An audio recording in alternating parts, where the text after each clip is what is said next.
हो मला भात द्या. दिवराला उंचाला का भात? हो मला खलडण द्या खालचं. खलड्यांनी द्यात बळजबरी भात जाळू का?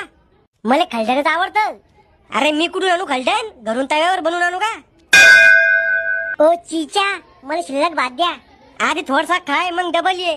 नाही हो आता शिल्लक द्या. इतका काय कात्याला वतनी ना भात. हो मला खलडण द्या. बघून टाकीन तो डोक्यात. खलडण कुठून आणू रे मी? जाळू का भात? मस्त मसाला मार के खातो आता. श्याम्या माया भातावर टाकले जरसा मसाला. घेतोय हातानच. मैं बी भातावर टाक रे. जाय रे भाऊ 2 रुपयाची पुडी आणली मी. टाक रे 1000 साक. टाक रे राहुल त्याला पण थोडसा कश टाक.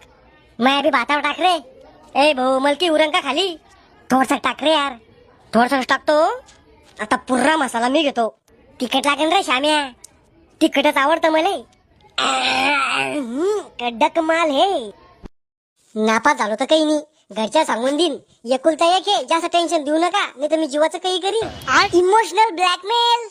इंग्रज भारतात कवाल ते रोज येऊ राहिले. कोण झाला तुम्ही? पोऱ्या काय करू राहिला? अभ्यास कर बाळा. चांगला अभ्यास कर. मी डीजे बुक करून ठेवले. काय आलं? तू 1 नंबर आला की पुऱ्या गावात डीजे वाजवू आपण. पास होणं मोठी गोष्ट आहे माझ्यासाठी. काय म्हणलं? अहो डॅडी एवढे मोठे स्वप्न पाहणे चांगली गोष्ट नाही. गावातल्या लोकांची तोंड बंद करणं आहे तुला. मग जेवण कशी ते? बाळा बापा संग मस्ती करायची. माशीच्या पिल्लाला पावाला आणि बापाला जेवायला शिकवायचं नाही. सर या कांद्याला जर 100 पैकी 100 मार्क पडले तर काय होईल? तो पुढे अजून शिकन मग त्याला चांगली नोकरी लागन. मला बी 100 पैकी 100 मार्क पाडणे सर. कोणाला तर तिची अवकात दाखवू नये.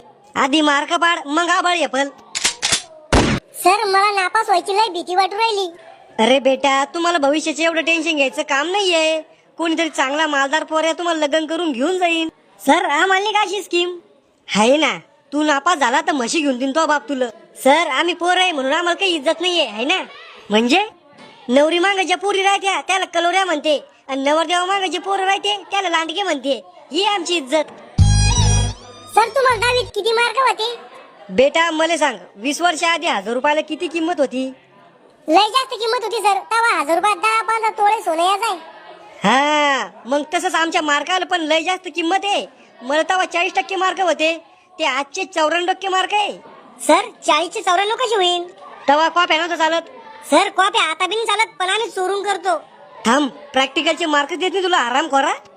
लेकराओ शाळेतले दिवस म्हणजे तुमच्या आयुष्यातले सोनेरी दिवस.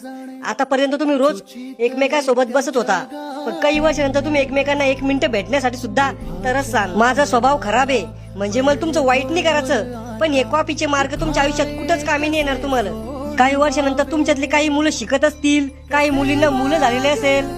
आता जेल वाटणारी शाळा तुम्हाला मोठं झाल्यावर स्वर्ग वाटेल. त्यावेळेस तुमच्यापाशी फक्त शाळेतल्या आठवणी असतील. जर जसे तुम्ही मोठे होत जासाल तस तसा हे समाज तुम्हाला रंग दाखवायला सुरुवात करेल. पण तुम्ही कधी खचून नाही जायचं. रडत पडत पण लढत राहायचं.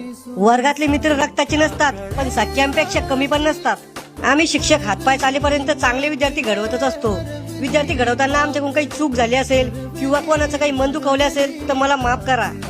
सर तुम्हाला माफ करणे एवढे मोठे नाही आम्ही. बाळाहो विद्यार्थ्याला चांगलं वळण लावण्यासाठी कधी कधी शिक्षकाला कठोर व्हावं लागतं पण त्याचा उद्देश फक्त तुमचं चांगलं भविष्य घडवणं